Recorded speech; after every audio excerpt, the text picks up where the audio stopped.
dnešní konference. Jak už jsem avizoval, je to blok zahraničních zkušeností. Už jsme to několikrát dneska mohli slyšet. Jednou z priorit posledních let je v České republice podpora a propagace publikování otevřených dat. Údaje a informace, které shromažďují a zpracovávají veřejné instituce za veřejné prostředky, by měly být nabízeny ve snadno zapracovatelné formě k volnému použití. Nejen v této oblasti může být pohled na evropské zkušenosti pro Českou republiku velice inspirativní. Nejenom v oblasti open dat, ale i v celém e-governmentu. Jinými slovy, některé země jsou již o něco dál, nebo prošly některými zkušenostmi možná v trošku jiném gardu než my, a je zajímavé si poslechnout její zkušenosti, jakým způsobem těmi věcmi procházely a kam došly a k jakým názorům se teď přiklánějí. Proto jsme rádi, že tady mohu přivítat kolegu z Velké Británie, zástupce velvyslance pana Anguse Stewarta. Hello. Za Dánské království je tu jeho excelence Ole Frijs-Madsen, velvyslanec Dánského království. Dobrý den. A konečně za Estonskou republiku jeho excelence velvyslanec Sten Shwede. Dobrý den také. Please come to us.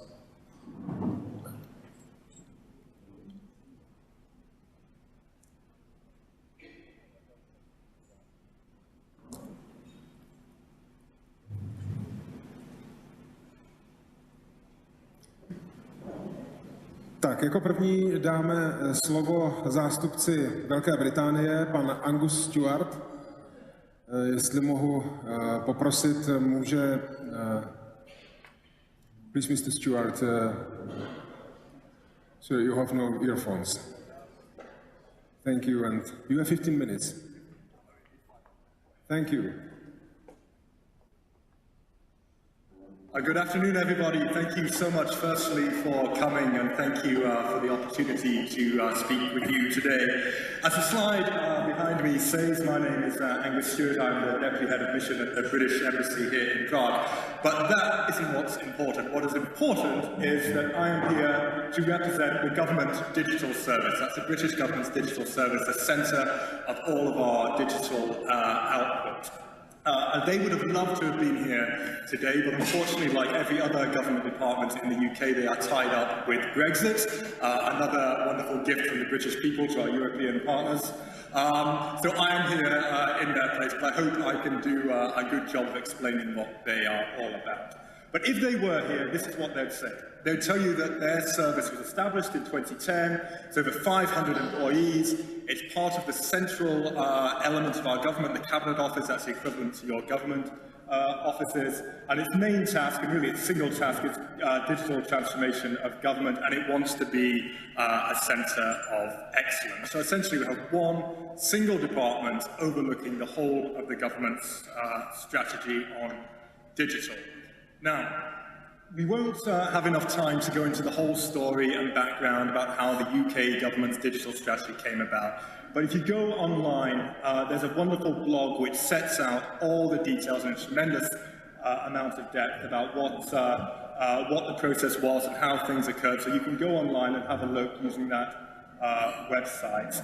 And what the key message about all of this is that the role of the UK government's digital service is to create government as a single platform. Now that's quite a revolution for us, because previously government was served online through a series of departments, or however many we have, 200 plus government departments. And the key role of this government digital service was to do away with the idea of departments and just have a single government online representation that all people could go to no matter what service they were looking to inquire about. And in order to deliver this, there were 10 fundamental design principles. Now, what I won't do is go into a huge amount of detail on what all these 10 are, but to my mind, the three most important ones are: the first one, start with user needs, and then number 6, this is for everybody, and number 8, build services, not websites. And the reason I think these are the most important is, number 1, start with user needs. I think from my experience in government, all too frequently we start with what we've got. Then we try and play with that and make it suitable for our population. What the Government Digital Service did was do away with that. It didn't matter what we had currently as a government. Let's start with what our users, what our population needs, and work backwards from there. The other bit about this is for everybody, I think is really quite important because it recognises that online services were not just for the younger generation going online, but more importantly, it was about serving all people, business leaders, the older community, people looking for pensions and things like that. So that meant that the services had to be truly accessible and applicable to the whole range of the population, as well as people with special needs in order to get online. And the last bit sort of ties that all together, this point 8, building services, not websites. It wasn't about making the best use of the latest technology, the latest flash designs. It was about delivering a product, an online service that really gave people what they needed. So to make this happen, there was, of course, a strategy. It's currently a 3-year strategy running from 2017 to 2020, although the department has been in place before that. And we won't go into all of the detail of this now. You can find this all online. It's all open source, so if you're interested, do go on and check out the strategy. But what's really important, I think, in the strategy is these case studies. These are the really interesting elements, I suspect, for those of us who are interested in transforming government. And what we're going to do, if you can give me permission, is we're going to talk about some of these case studies today.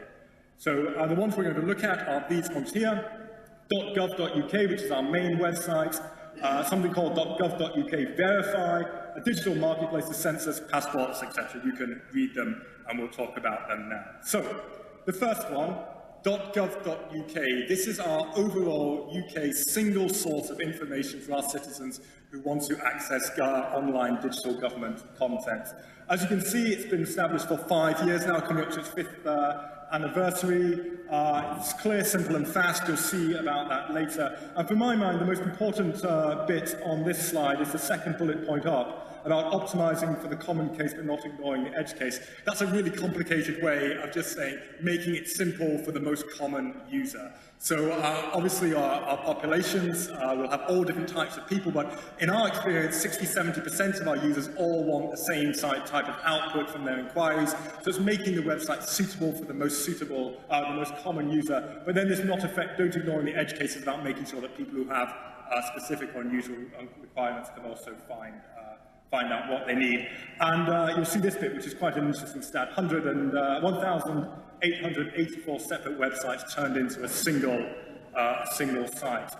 Now, no presentation would be good without a whole series of statistics, and this is ours. So, the gov.uk website visited by 3 million people a day. In terms of saving money, which is a secondary impact of delivering government services, our transformation to a single source of digital content for government has saved the taxpayer over 60 million pounds over the time that we've had this system in place. And as you can see, it's 20% cheaper than phone, 30% than post, and 50% cheaper than dealing services face-to-face. But people like it, so it's not about saving money at the expense of customer service. It's about delivering customer service, but doing it cost-effectively. Now, I'm going to show you two very quick photographs about how we got from the ideas behind .gov.uk to it becoming a reality. Now, what I'd like you to do is take a look at these photographs, but don't look so much at what's in the photographs, but rather what's missing from the photographs. And what you'll see, this is how the website began, and what you don't see is any computers, or any technical people, or any coding geeks, and forgive me, coding geeks in the room. All of these people are completely absent at the beginning of the process. We weren't interested in what the limits of the technology were, or limiting our vision by what was out there at the moment in terms of web design and so on. We wanted to start with, what do our customers want? That was the only thing we began with, and all of the technical stuff came much later. And this is the output. Now, it doesn't look flashy, I appreciate that, but if you remember right back at the beginning, that was never one of the objectives. This is a single source of online information for all of our citizens, no matter what they're looking for. And what you won't see here is any government department's name. So people don't care whether they get their passport from the Ministry of the Interior, the Home Office, or the Passport Office, or what have you. They just want their passport, or they just want to know about employment, or driving, or education, or what have you. Not a single ministry has a reference on the, at least at this part of the site. So that's what you come out with, or what we've come out with, a very simple, clear, easy website, which is fast. And these are the most popular areas that we have found. So if people are interested, most of our population search for jobs, renew vehicle tax, student finance, book your driving theory test, and check out your tax account. So that's .gov.uk. Some of the other case studies we talked about right at the beginning, I'll quickly go over. We don't have much information on these because I've only got a limited amount of time. But gov.uk verify, this is about verifying one's online identity, doing it once, and then once a citizen has done that, they can then access this whole range of sensitive services, having just verified their identity once, which makes it much quicker and easier to use. Another element of our digital strategy is a digital marketplace.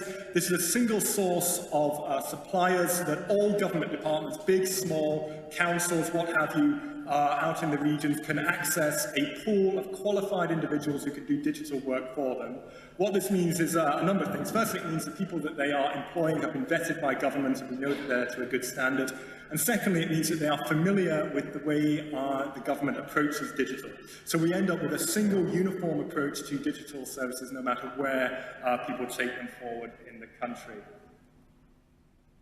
This is our census, so this isn't an example of best practice yet. This is an example of something that we're trying to do, which is going to be quite ambitious. So in 2021, we're going to try and do the next round of the UK's census online. So 60 million people doing their census information online. I put this up here just as an example of something that's quite big. We're working on it now, and come 2021, hopefully I can come back here with a success story from the census. Passport application, so you can apply for your passport online. Very simple and easy. I've done this myself. It takes 10 minutes. Search for jobs online, one of the most popular things. Check state pension, and the reason we've got this one on is because you'll see this is very simple and very straightforward. So it's designed specifically for people who might be slightly older, failing eyesight, not used to using digital as much as the younger generation. So it's a really clear example of a very simple looking site, this idea that it all needs to be accessible to everybody. Register to vote online, again about bringing all of the government services online. And given the state of our economy and that all of us are going to be losing our jobs to robots over the next few years, and therefore going to have to be creative in how we get our income, you can visit your relatives in prison online, or at least arrange to visit your relatives in prison online. So that's the end of the presentation. A very quick run through, I appreciate, of the UK's approach to digitalisation.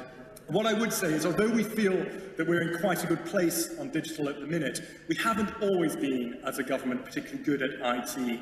Up until very recently, if I was giving you a presentation on the UK's approach to IT, I would tell you that all of our projects overspent, overran, and then delivered a product that the user couldn't properly use in the end.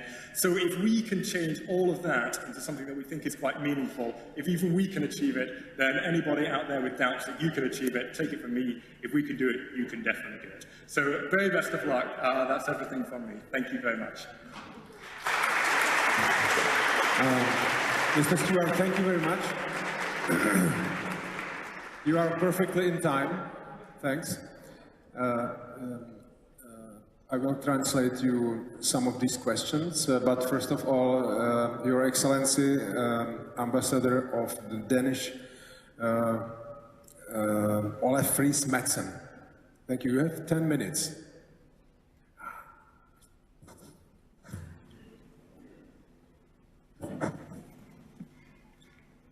Thank you very much, and good afternoon.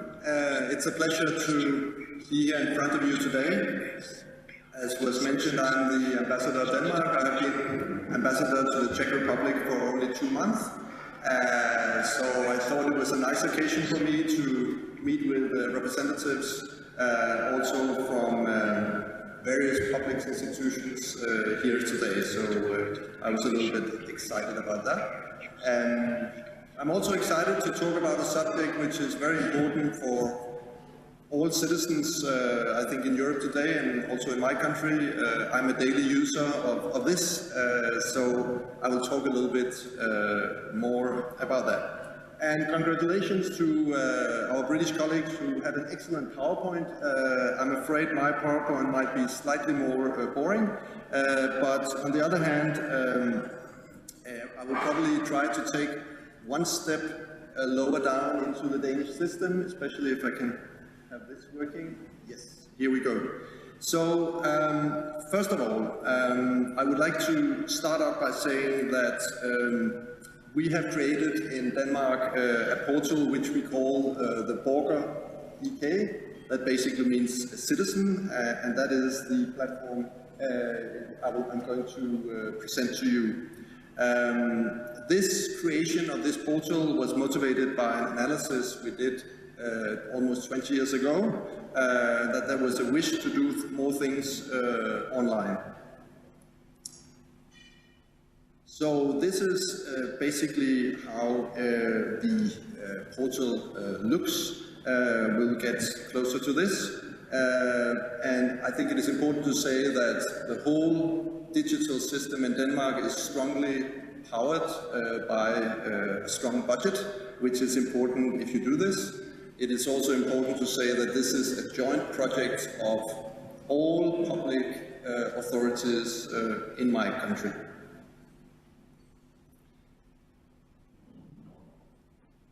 So I'll just see if I can go back here. How do we go back?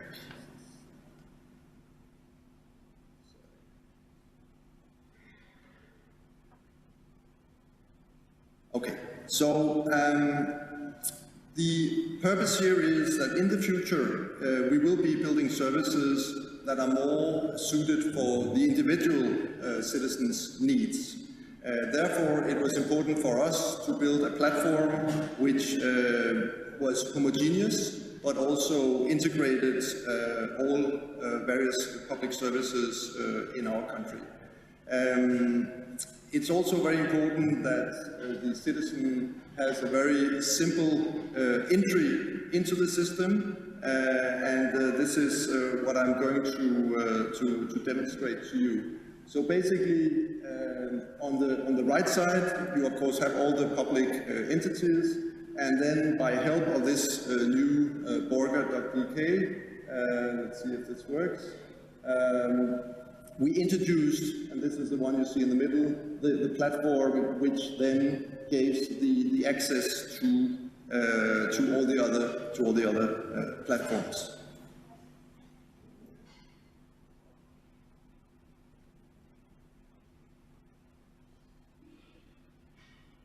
So, as you can see, here we have a picture of the participants in the common system. We have the central government involved, we have the 5 regions of Denmark, and we have actually 98 municipalities involved in the project. As I mentioned, this has been up and running since 2011, and we already have a fairly high rate of success. The overall running of our services is done by a special agency for digitization. It's under the Ministry of Finance, and they are the one coordinated the whole system, more than 200 employees, and a special office particular for this platform called the borger.dk. Well, this slide basically just showed developments from 2001, how we have moved forward, become more efficient in the way we have delivered the services. I would like to underline that there are 2 main purposes of why it makes sense for us, and hopefully it makes sense for you, to do digitalization. The first and primary is to make it more easy for the citizens to find any relevant information. The second, obviously, is that if you do this properly, you will also save a lot of resources in your local authorities, which you can use for other purposes. So there are these 2 important goals. I would also like to show you a little bit about user satisfaction. As you can see, we have a very high degree of satisfaction, as is shown in this survey. Just very briefly, a little bit also about the Danish embassy here. We are very keen to also be a platform for you for outreach. We are able to provide more information about Danish digital services, public authorities with experience into this, but obviously also companies who can assist in delivering these services. So any questions you may have, you can address them to us. We also have colleagues here in the room today from the Danish embassy if you want to know more or have more information about this system. So I think I will cut it short there. Thank you very much.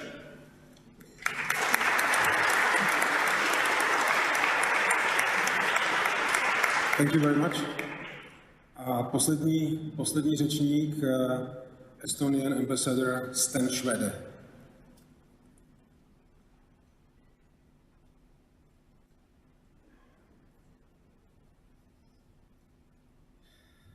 Well, good afternoon, everybody. It's an honor to be here. And my address is probably relevant to you because Estonia and the Czech Republic had the same starting point 25, 23 years ago. And that's why I will go a bit back in time for you to understand where we are today in Estonia. Well, where we are today in Estonia is of course that something you already saw. I mean, the citizens portal in Estonia is pretty similar to the Danish one. We have thousands of e-services, be it local or national, they are all there. There is one portal and you can go there. We have e-voting, which is very unique, I would say. And all the other services, I'm sure, are pretty common in also other digital societies. But it all started in 1994 when information policy law was passed, which meant that every year there would be a budget line in the state budget just devoted to the IT. So the government would use it to internetize schools, to buy new technology for ministries and other agencies, and to understand where we are today. I think this is very important. And for almost a decade, there were millions of krones back then, euros today, allocated only for that, and that's very important.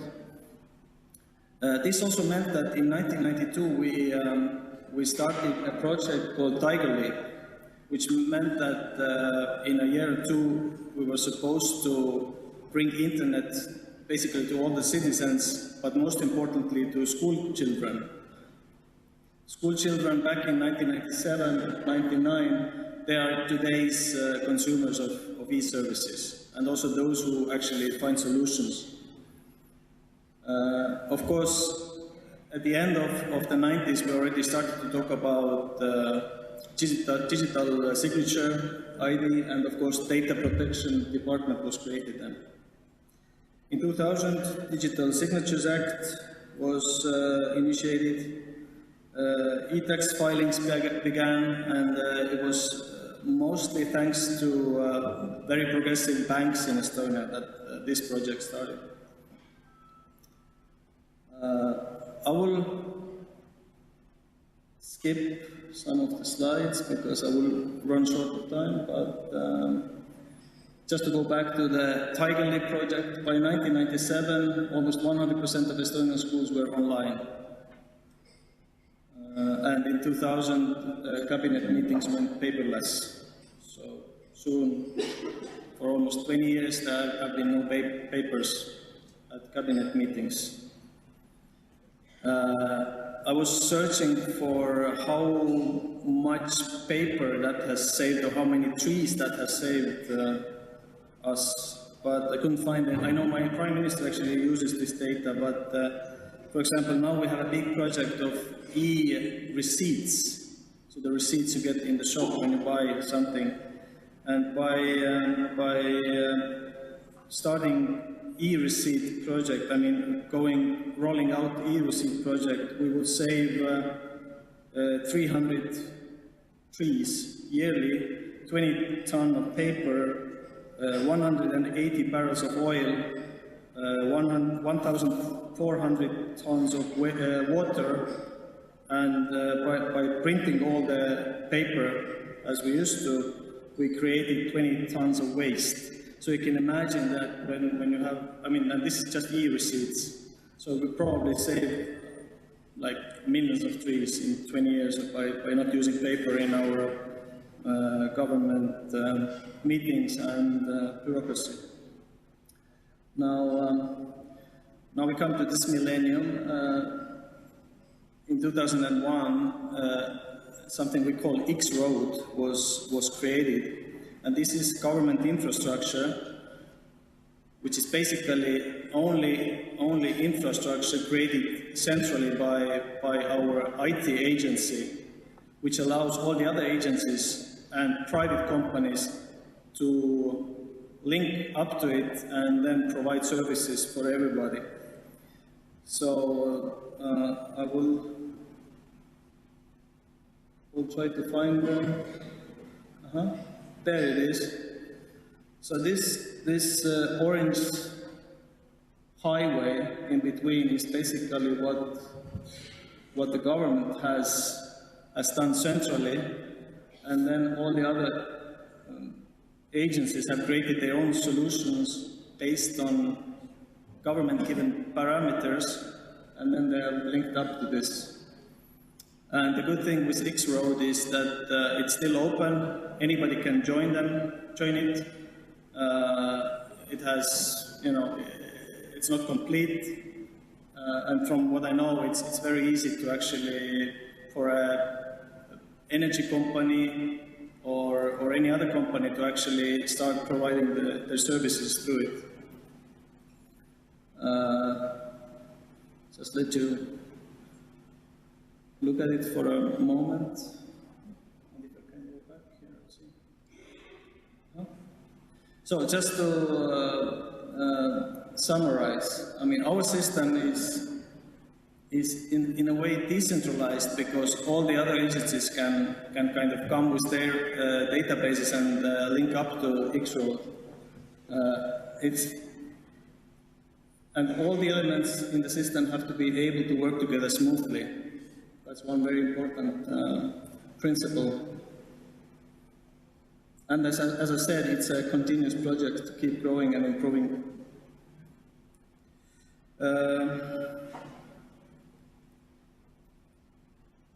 We use ID cards in Estonia. It's a chip card, it's a travel document, but it's also a digital ID, which is mandatory. Everybody has to have it. So basically, if you exclude babies and maybe very old people, 100% of the population have the cards. So you use those cards to actually verify your identity and consume and use the services.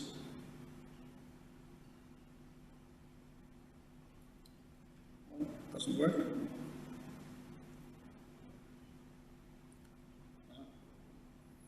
So I'm also here as ambassador of EU presidency mission. So Estonia is actually holding EU presidency right now, and our presidency goal is to promote the digital agenda. So we are avid fans of course, future digital market. We think that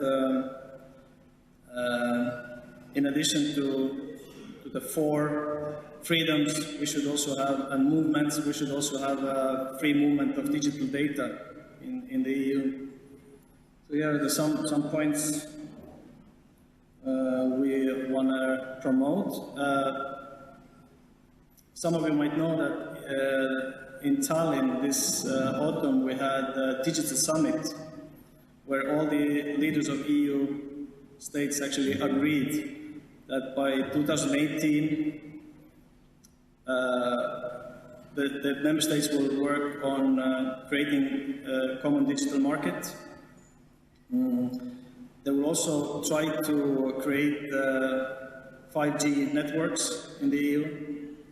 And there were many other things. And a week later, after the summit, the ministers of economy met in Tallinn, and they also issued the Tallinn Declaration. And it was actually historical because that was the first time EU countries met for just digital agenda. So it was the only digital summit in the EU history. And last time a digital declaration was issued by EU states. That was in 2009 in Malmö. So I would imagine, and you would probably agree, that a lot has changed since 2009. So I think it was about the time. Yes. So I don't know how much time I have, but I'm going to... If you need a couple of minutes, thank you. You will have. Yeah. So we are very proud of our e-services. So what we have done now in Estonia, of course, we have created e-residency, which allows other citizens of other countries to use our e-services. We know that there is high international demand for the services already. We have reacted to it, so people from other countries can get the cards to digitally sign documents and contracts, verify the authenticity of signed documents, encrypt and transmit documents securely.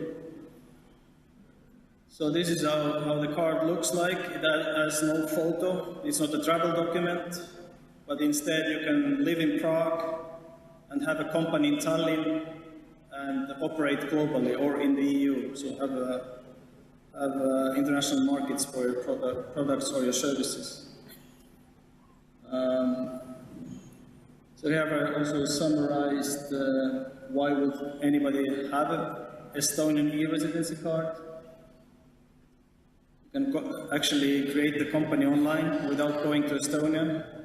Now you can also open a bank account without going to Estonia.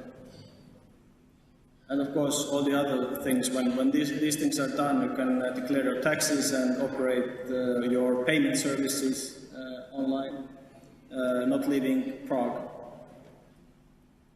But the last point actually says to you that this doesn't make Estonia a tax haven. So it's the tax residency is still there. I mean, the company might be in Estonia, but if you profit from it in the Czech Republic, you will have to also pay Czech taxes.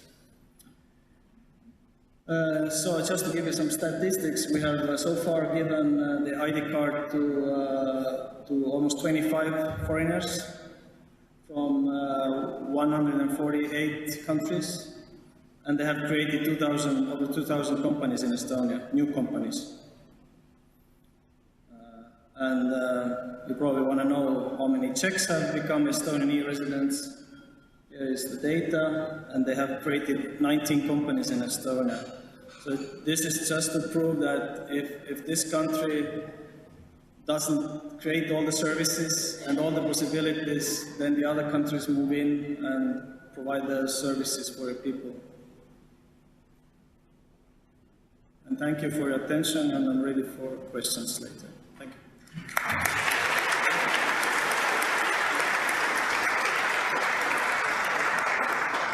you. Okay, thank you for your speech. And we have a couple of questions from Slido application. First, for you, please. Yeah, I think it works. Yeah. First question is next plans of e-government. So I think the first thing to say on next plans for e-government is that e-government never stops. So any sense that there's going to be an end point to the digitalization of government services is a fallacy. There will be a continuation of development.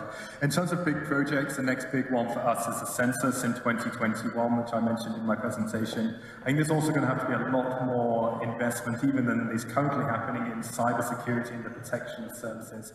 I think that's going to be quite important too. I love the Estonian example of e-voting, and I think that's a really interesting part of government services to look at. I think that's possibly where, in the near future, the UK might draw its line at government services. I don't think we're quite there yet, but it's fascinating that it can be done effectively in Estonia, and I'd love to see one day us getting to that level. Okay, another question is, what part of your population are using e-government? It's a good question, and I'd have to confess I don't know the answer completely, but over 1 billion people use our government services every year, and in a country of 60 million, that tells you that a lot of the population must be using it. And the areas that people are using it for, vehicle registration, pensions, student finance, tells you that that's covering the whole section of the population. So, what do you think, what is behind the success of British digitalization? If I was to summarize this, I'd say two things. Firstly is political will. The idea behind digitalizing UK government services came from David Cameron, the Prime Minister at the time. And without David Cameron's leadership on this issue, I don't think we would be anywhere near the success level that we currently have. So political will is essential. The other element, I think, is resourcing, and we heard that in one of the presentations as well. We have 500 people working on this. I didn't have the financial statistics on there, but they're quite substantive.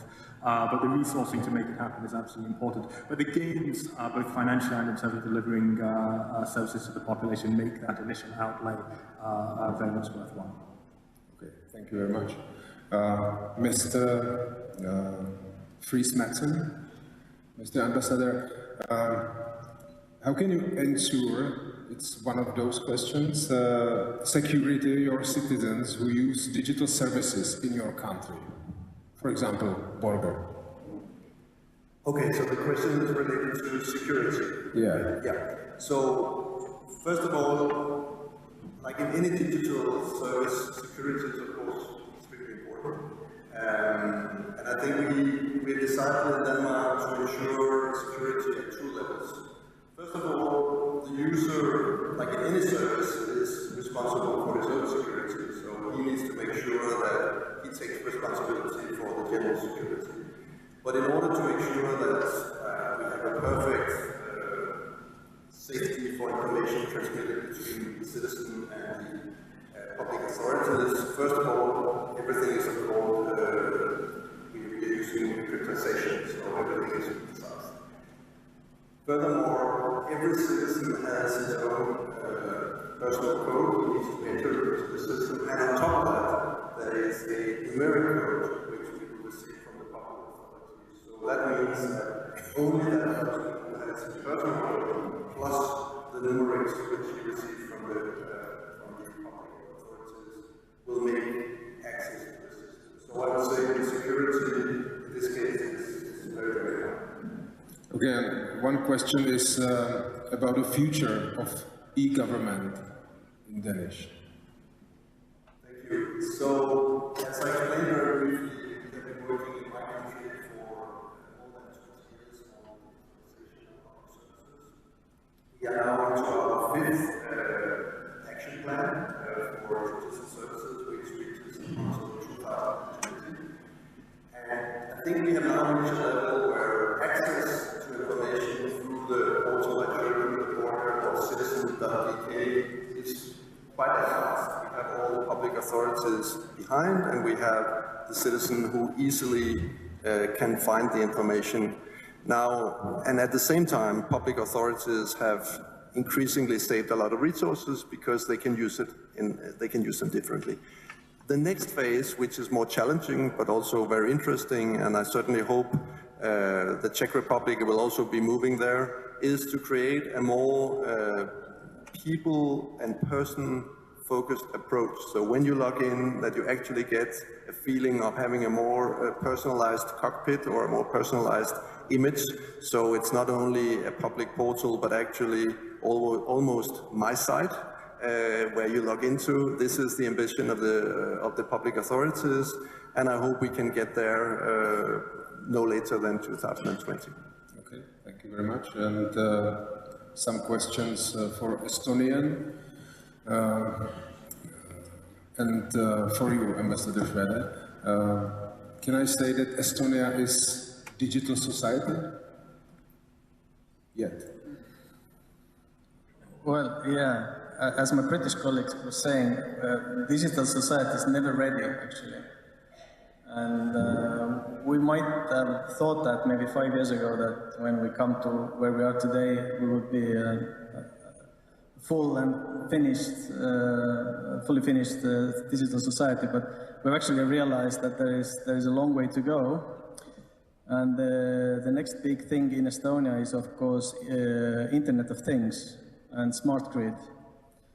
And you might think that this is kind of private, commercial side, the whole thing, and we shouldn't talk about it here today. But I think that when we talk about many big companies also in this country, but in the case of Estonia, for example, the biggest energy company, Eesti Energia, Estonian Energy, is actually still owned by the state.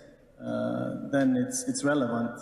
And in connection with energy consumption, actually, we changed all the meters, electricity meters in the country last year. So the government financed 800,000 households or 600,000 households to change all the meters, which are now transmitting the data through mobile signal to the energy company. So it's like the e-services will be more complex, personalized, automatized, and the state will still have to be there and kind of facilitate the whole thing. So I think there are endless line of possibilities still there. So it's not ready. So we're not fully digitalized yet. Okay, thank you. Can you tell us some details about changing of invalid electronic ID cards? Oh, thank you. Yes. Yeah. Well, we. The problem is not only Estonian, as you might know. It's because of the chip, which was provided another company, not an Estonian company, and not only to the Estonian government. So that the chip is faulty or can be hacked. So now we realize that it's a global problem, and for example, Slovakia has actually closed all the cards. Yes, we in Estonia, we think we can still solve it. It's an important matter for us, and I think it's also very, if we pull it off, it will be a very good example later to say that, no matter what happens, digital society survives and can live on. So I know my colleagues in those IT agencies in Estonia are working, as we speak, very hard to find a solution, because it's the race against the time. We know that hackers are actually there, and they'll probably have a few more days to hack the chip. So there's a big campaign now actually to renew the certificates of the chip in Estonia, which means that in the following days, hundreds of thousands actually will log on and renew the certificates of the card. But in the Estonia case, we have another way of identifying ourselves online, and it's mobile ID. So even if it happens that the current chip card will be abolished for some time, then people will still have mobile IDs. And there are hundreds of thousands of them, and those who actually use e-services every day, they have their mobile ID. So this will survive. This has still proven a good solution. Nobody has hacked it. So, but of course, I hope that we will save the card or the image of the chip card, because I understand that this country is gonna implement the chip card too next year. So it's important that we will survive on this. One last question, please. You can read it. Could you please share the idea of invisible government? Sorry? This is the third from down. Could you please share this idea of invisible government? Invisible? I don't know what that means. Did you say something about invisible government? Invisible government.